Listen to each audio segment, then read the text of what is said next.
Hello বন্ধুরা, আশা করি আপনারা সকলে ভালোই আছেন। আমি সন্দীপ, সিভিল ইনফরমেশন বাংলার পক্ষ থেকে সকলকে স্বাগত জানাই।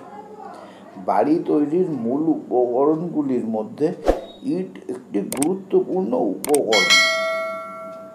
আমাদের পশ্চিমবঙ্গে ব্যবহৃত কাদা দিয়ে তৈরি লাল ইটের সাইজ সাধারণভাবে 9.5 ইঞ্চি গুণ 4.5 ইঞ্চি গুণ 3.25 ইঞ্চি হয়ে থাকে। ভালো মানের ইটের ওজন সাধারণভাবে 2.5 মানে 2.5 কেজি থেকে 3 কেজি হয়ে থাকে। ওই ইটটাই ভালো করে ভেজানোর পর সেই ইটের ওজন হয় 3 থেকে 3.5 কেজি।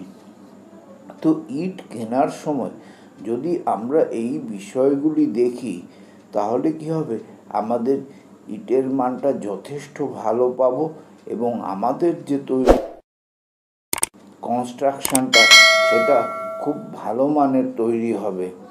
এইভাবে যদি আমরা ইটগুলি দেখে কিনি, তবে আমরা উপকৃত হব। আশা করি বোঝা গেছে। ধন্যবাদ।